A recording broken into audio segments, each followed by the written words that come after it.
better, and it's the exact opposite. So when we look at the likes of the very high achievers, for example, Trump, Boris, etc., and they have achieved something that a lot of people would love to be.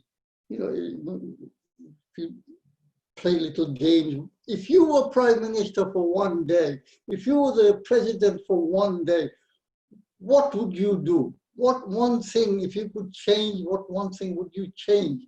And yet we have this lots of policies put forward, lots of promises made, and they get into office and nothing gets changed. And that, in my mind, raises the question why, which is where we started. So then I looked at the structure that supports these positions.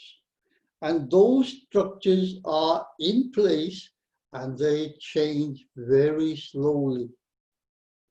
And they've been in there for hundreds, if not thousands of years. And it's those structures that we need to target. And the ordinary person who's growing up today, the children growing up today, just the 7-year-old in 10, 12 years' time, when that child reaches about 20, it will have that envy kind of syndrome. It will want to be as good as her peers, if not better. It's in competition automatically. That competition is being put into her by the system, even though we're trying to tell her, no, that's not a good way to live. That's not how we want you to be as a person. But the schools are teaching her, and the parents are getting sucked into that. You must do better. You must improve your mathematics. You must do that. You must work at, this is the top table. If you're not achieving that, you will be sitting at the low table. And those at the top table get better attention from the teacher, more time than those who are at the, so if you've got 30 in the class and you've got 4 or 5 tables, the whole structure is geared to producing the product that we don't want. And the rest, when I was growing up, I was told that the ones who don't pass the exams, and the bar is set accordingly, how many people do we need in the workforce, and set the bar accordingly for that year, so they fail, and they, whether they're intelligent or not, they have to go into the workplace at that level. It's the same with the armed forces when they recruit. So all that we are now aware, but I don't know how aware people are generally. And I keep having this conversation. I think the level of awareness from my observation and conversations is abysmally low. And I would go so far as to say that the American average person is not even as intelligent as the average bear, with or without an armament. I'm complete.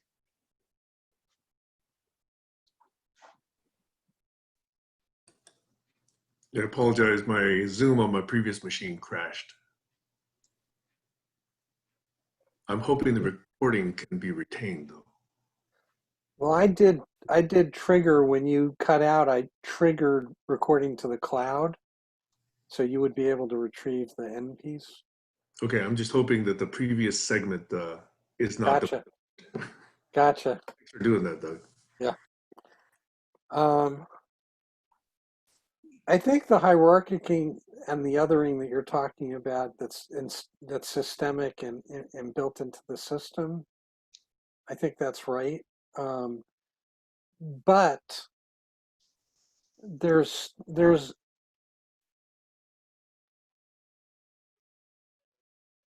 an emotional driver that seems to be triggered regardless of level of education, regardless of level of sophistication, regardless of relative position in hierarchy.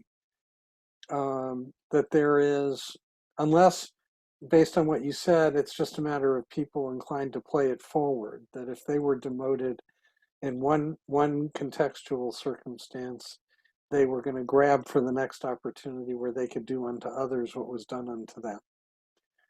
and I guess that's one version or logic of it. But I'm sort of probing more into the underlying emotional driver that allows somebody to go to that place. Like I'm where I live currently, it's inconceivable for me to do that, projectively do that to somebody else, see somebody else through that lens. And it is such a prevalent response. And that prevalence of response isn't just imprinting and programming, it's emotionally fueled in terms of perpetuating it. Yeah. There's an emotional source that every human being that that exhibits that behavior is experiencing, and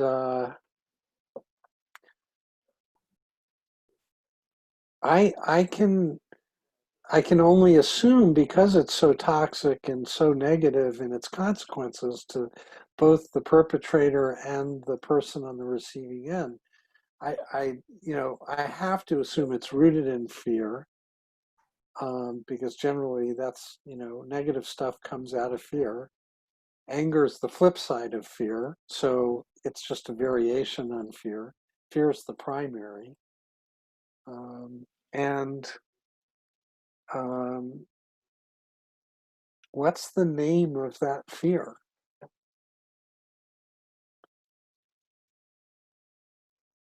It's the inferiority fear of being inferior to others, and others can sneer at you.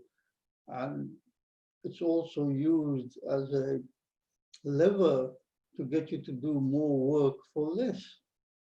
Yeah, but let's bring it more to ground, Go ahead. right? So the fellow in Minneapolis that was killed by this police officer, this was 8 excruciating minutes with people yelling at this guy, "Get off him, he's dying, you're killing him."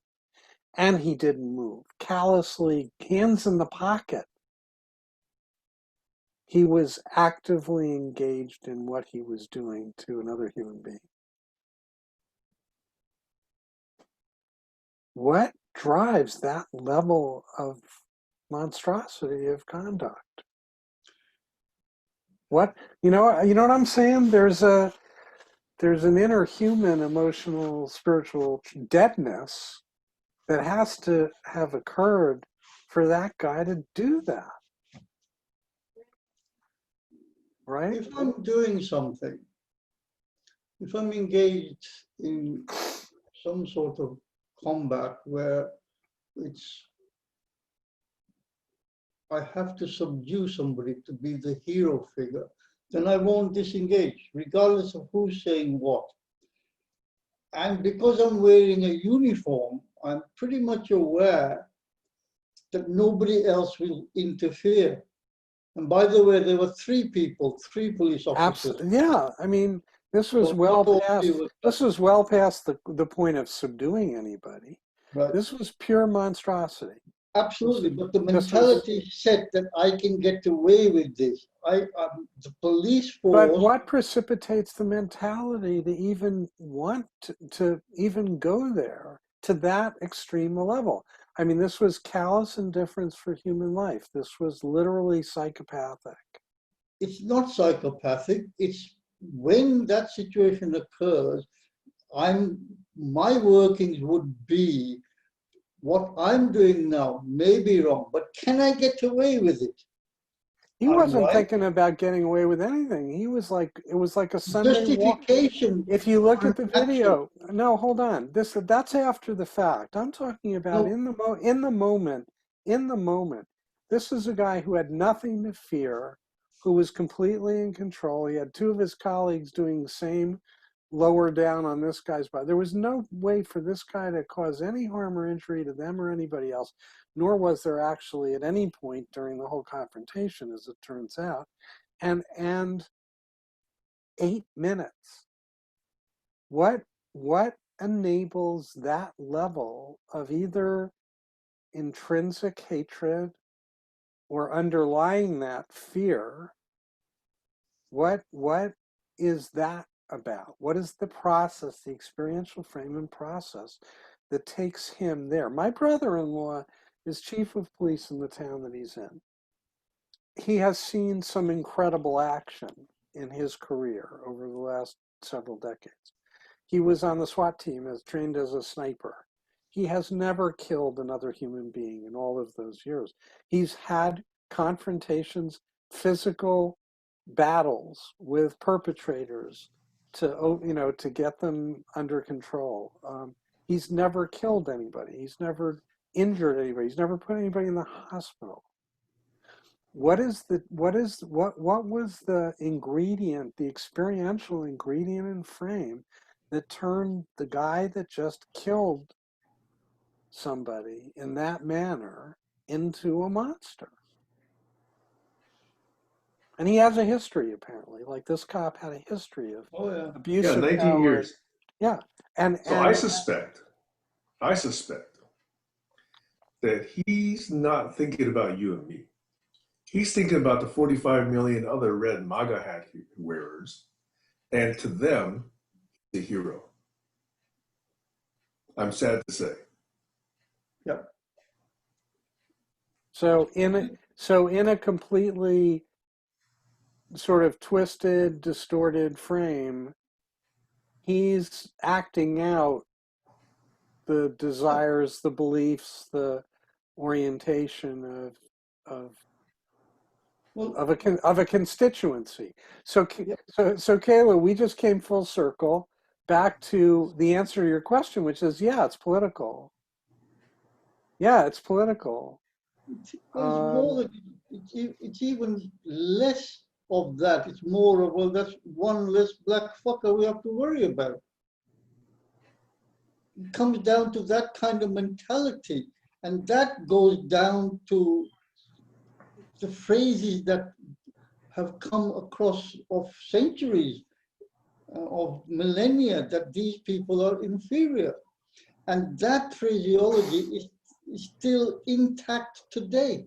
The propaganda, the way the colonies were subdued, the excuses were used that they're no good, they don't work hard, they don't do anything. And even the rich ruling classes were reduced to poverty, so they would be producing work that others could sell in Europe for more money. So there are, as I was going to say, there are levels of thought patterns that go in there. And the justification isn't afterwards, it's before, when they're being briefed, when their law system tells them, if you do anything that you are be culpable of, don't say anything, we'll protect you. That justification is in place already. It's only now. This is the first time I've ever seen a case of even though it's only manslaughter in the third degree. No, it was murder. It was first-degree murder. It was mischarged. It must have changed. Yesterday, no, they charged him with third degree because the prosecutor is a complete pussy and scared of his own police. Okay. Scared of his own police, but the truth is it was first-degree murder. Now there you have it. That fear is endemic, but it only took 4 days. Normally that process goes on for weeks and weeks and months sometimes. Yeah, absolutely. Normally they slow walk it until it goes away. And before that, there was the pickup that followed the other black man for 4 minutes before they shot him. Yeah. And it took 2 or 3 days for those guys to get arrested. Yeah. Because the community knows the police are in charge. Yeah. There's a legal system that allows this. Now there's the other thing. Imagine if I were a bystander. Now imagine I had the courage to run up to that officer, kick him so hard that it would You would have been shot. Exactly. Do I want to be shot? Or can I just stand there and justify my existence by, get off him, you're killing the man. Yeah. Imagine if we had phones in the early days when there were still 100 million indigenous Americans here. What happened to them? Imagine if we had cell phones back then. Yeah. The kind of acts you would have seen. Listen, those actions are still happening today. Yeah. Today. Women on reservations being murdered and there being no official authority in reaction to it, and all of the pipeline demonstrations and people being killed. It's happening today. This is a continuing crime, not something of the past. Well, listen, we are at the 2-hour mark. And Kayla, this was sort of a dry run, I guess.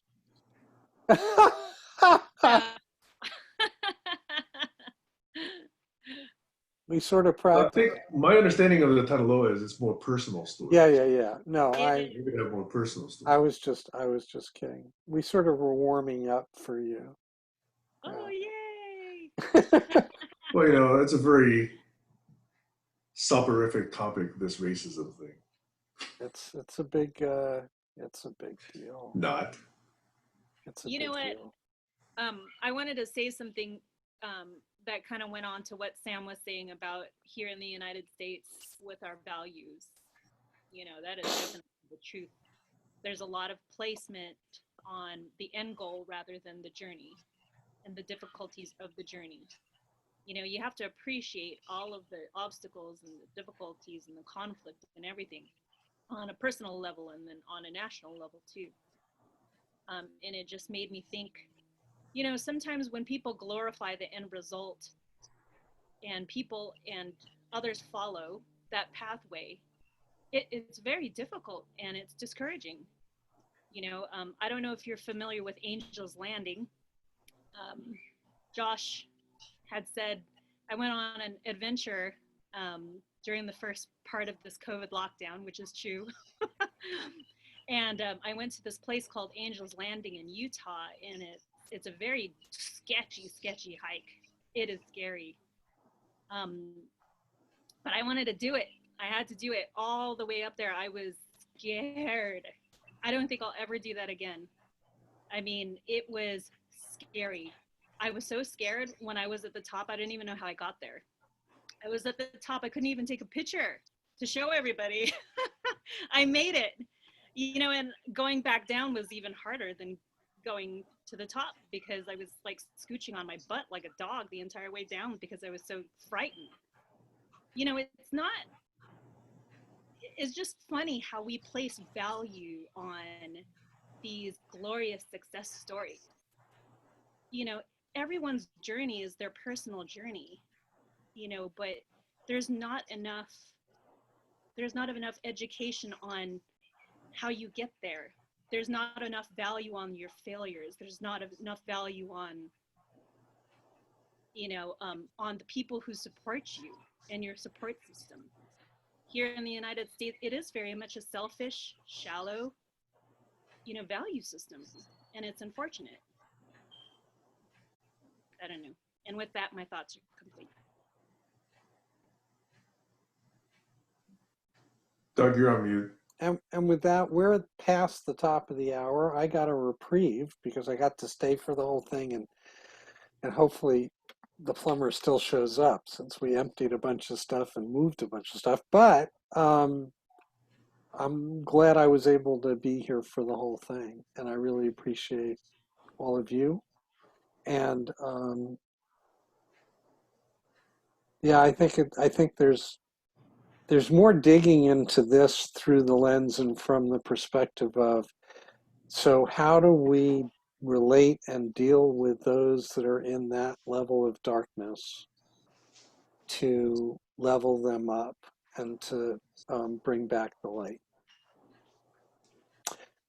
We should be able to figure that out. We're smart. We're Another smart, few creative. seconds. We're smart, creative people. You know, We in know medicine, that. doctors have. Taking the point across to people who are in power, who are not smart, creative people, and they're watching the Dow Jones every half hour to see how much money they're losing or making. That's the problem. Hey, can you guys hear me? Is my mic working? So just a few seconds. I think, you know, one of the things that comes to mind is the medical practitioners have a Hippocratic oath. I don't know it verbatim, but my understanding is it's first do no harm or stop the damage, right? I think something here needs an equivalent. First, stop the harm. And I don't know how to express that yet. But that idea needs to be first, expressed and then propagated, in my opinion. Well, how about this one? My mom used to say to me, if you can't say something good about somebody, don't say anything at all. Is that a That was good Thumper. Say again? That was Thumper on Bambi. Yeah. Well, folks, thank you. Doug, thank See you. you. If I can't do anything, at least I can just hold the dog and feel better. There you go. That's Bye. what dogs are Bye-bye. for. Bye. Thank you all.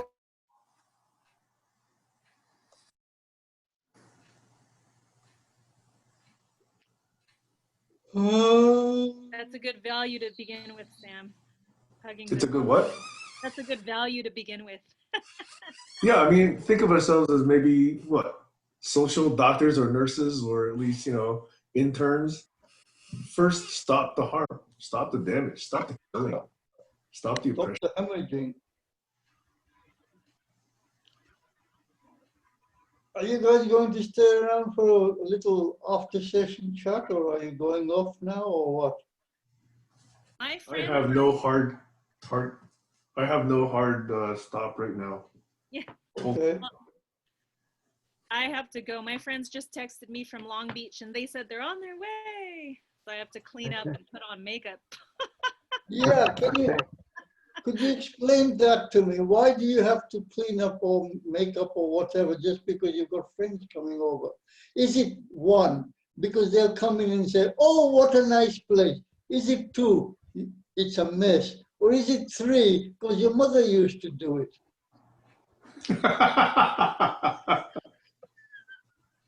It's more 2 and 3. It's a mess. Exactly. So if you're not going to change your habits, which may be unnecessary, how do you expect somebody else to change their habits? Well, I also do it for myself personally. Well, you feel better, it's kind of meditative, and everything you pick up has a memory attached to it, but it's not necessary. People come in and you say, take the place as it is. It's friendly, it's lived in, it's not a hotel. It doesn't have to be spick and span. It has to be loving and caring. When I walk into somebody else's house and it's immaculately clean, I think, these people are tapped.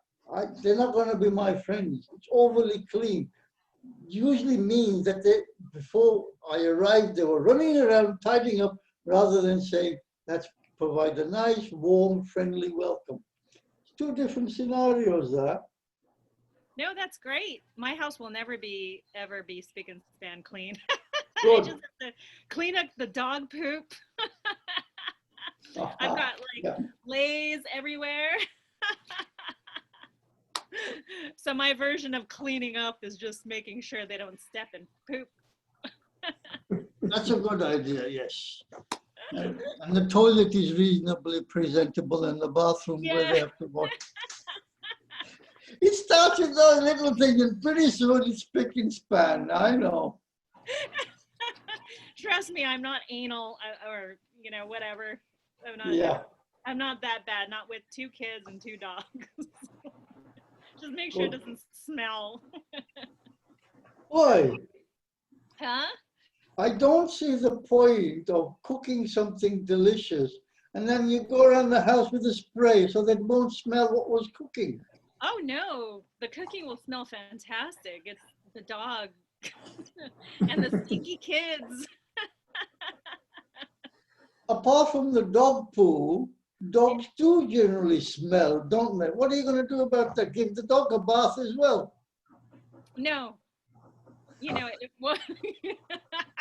So it doesn't smell entirely like a dog. I see. There's this commercial where I think they're trying to sell some spray or something, and the couch becomes the dog. And then when they spray it, it magically becomes the couch again. Sometimes that's how I feel. I've seen those adverts here as well. There was an advert for Febreze. I don't know what they call it in America, where you spray it on your furniture and then you wait and it gives off this. It's Febreze here also. Yeah. Hey, before you go, Kayla, Uh-huh. 10 or 20 years ago, I was in this little company, about 30 people or so, and we used to go out to lunch every so often. So every time it was different people. But one time I went out with 5 other women, and I felt like a tumor on their side. They were all talking, woman talk. And at one point, for like 45 minutes, they were talking about the kinds of feminine beauty products that they were using. And they were talking about going here, going there, doing shopping. And I finally said, whoa, this sounds expensive to me. So I actually did a poll and said, how much each year do each of you spend on beauty products? And of the 5 women, the average was $3,000 a year. 3,000. And this is 15 years ago. That astonished me. I didn't realize that, it was that expensive to be a woman, or to feel that you had to do that to be a woman. I mean, dollars, I was making a comfortable living, but that's still a lot of money, no matter how much I'm making. And that's more now. Yeah, that was 15 years ago, I will say. Yeah, it's more. It's amazing. It sucks. It does. Yeah, there was a meme going around saying, if females just accepted the way they are, without the media and advertising telling them how they needed to be this or needed to be that, billions of dollars in our economy would just evaporate, right like that. Exactly. Yeah, there's a lot of pressure being a woman. There really is. The good thing about this COVID silver lining is I don't wear makeup. Yeah, you're perfect. Once a week. So, and then I'm in my yoga pants and my slippers, so it's great. I like it. Yeah. I hope I got rid of my makeup years ago. I hope that we continue this, naturalness. Because yes, I do like too. not wearing makeup. Yes. So. I just got a suntan, so I'm brown. I'm getting browner now. Yeah. All right. Well, thank you all. I look forward to the barn raising in 2 weeks, but I'm sure I'll be there, in the other meetings. All right. Excellent. Looking forward to it. All right. Talk to you guys later. Thanks all. Bye. Bye. Bye. Bye.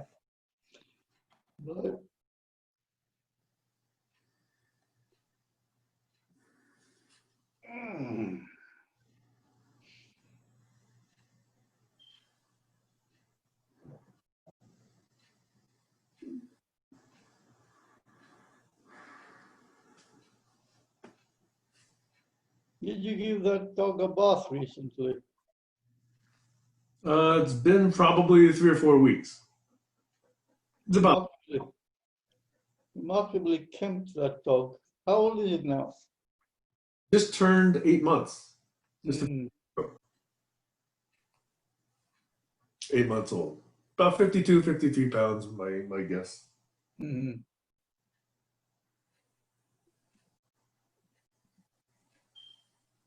No. Do your kids like dogs just when they're? No. These kids, no. The other grandchildren, they have a dog at home. But these kids have not played with any dogs at all, so they're frightened of dogs.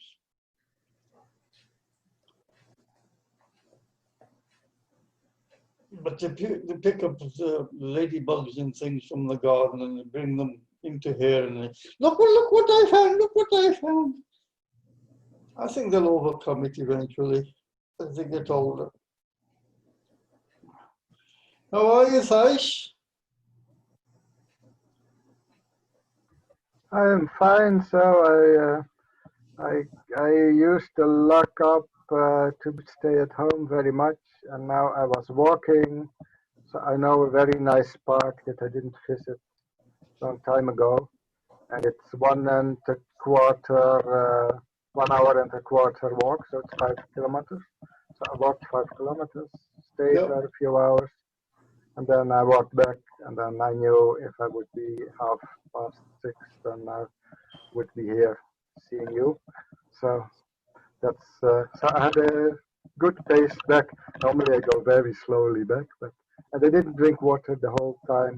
So I started at say 12:30, and I was back 6:30. So during 6 hours I didn't drink water. So when I came home I drank water, and I started the computer. So and maybe I got too much sun, so I'll have a reddish skin at the moment some places. Because they say in the England, I use the weather forecast. They say don't stay longer than a quarter of an hour or something. That's a strong sun. In the Netherlands too, actually, but I like the English warnings because you have English, the red skin people. They have really more problems with skin cancer. So that's why they have warnings in England more than in my country. I think when the ozone layer, when that was depleted, the warnings really went sky high, not to go out in the sun. Although it's repaired itself fairly well now, it's still not as dense as it used to be. So we're still getting a fair amount of UV light coming through, which is dangerous for us. But we still need to get out in the sun because the skin produces a compound which is a precursor to vitamin D. So I don't know what the answer is there. Oh yeah, do what I do, take vitamin D tablets as well as a supplement. Well, it's glad to see you're recovering well now. That's good. I'm gonna have People are not distancing so much anymore in the open space, I see. So there is some alleviation, but I don't know if it's well enough communicated. So people sit in groups in the open spaces. everybody Normally, knows, everybody, whether they're Asian, Indian, or whatever color they are, and whatever denomination, everybody around the world knows to keep 2 meters apart. And the 2 meters keep apart distance isn't anything scientific, it's just an arbitrary figure. But it's a good distance to keep and wear a mask as well. As it transpires, what people don't know and they're not aware of is the carriers. The people who are carriers, they don't display any symptoms, but they're passing it on. And we don't know who those people are because they're not sick. So just because you don't look sick doesn't mean you're not passing it on. And some people, like myself, I was amazed that I caught it so quickly, are more susceptible to it. I think blood group A is more susceptible to catching the virus as well. How do you tell people when you're standing in the line to go to Walmart or wherever, to your local Aldi store, that keep 2 meters apart? It's difficult. People answer back and they get cheeky, and then when you're standing, it should be that everybody progresses through the store at the same sort of speed, but we don't. So if I'm standing looking at something, reading in greens or something, somebody else might come and stand next to me and start doing the same thing. Unfortunate, but there we are. I don't know what the answer is there either. in the shopping center that I went for, I want to have a booklet for advertisements. So I went in. At the entrance, they were standing 1.5 meter distance. And I walked and I saw a bench, public bench that people can sit. Also on the bench, it was sitting, standing, keep 1.5 meter distance. So if sitting on the bench, keep 1.5. So here it's 1.5 meter. And generally people now in public, in the open space, you don't have much risk. And, but in the Delft, actually, we have cumulative 138 confirmed cases, but it's the same during 8 days now. And it's a rise in Rotterdam and in The Hague, so I can see, and Delft is in between Rotterdam and The Hague. So the Hague now, where Amanda lives, has the highest race per day yesterday. So today I don't know, I didn't check the numbers yet. So I can check the numbers for each municipality or each county, it's as they say in USA. So and then so I'm more safe at the moment. I went to my general practitioner actually. I told him we have already 7 or 8 days the same number accumulative. So he said, oh, where did you get it? Okay, give me your email address. So I told my general practitioner how to find it. So even he didn't know it. But I was very keen on that because epidemiology is one of my subjects. So I've of course I'm in water supply, sewage treatment, and I also was studying the diseases in the tropics because I went to Sri Lanka 3 times. So I had fun in doing this. And also I had a good mark when I did an exam long before I went to Sri Lanka. And, so I had fun in it because I like to know all these diseases and how they came. So it's a bacteria, is it a virus, is it a vector disease that comes through fly. So I was very interested. That's good. Well, I have to apologize, and I'm going to leave you now because the children are calling for me. I think I've kept them at bay as long as I can. It was nice having a chat with you. I think Sam's I need having to. a nap. I need No. to eat food now also, so I have to leave too. So it's okay. Okay. Stop now. Well, look forward to meeting up next week. And bye-bye, everybody. Yeah. Bye bye. Bye bye. Bye. I'm leaving. Bye-bye. Bye Bye. bye.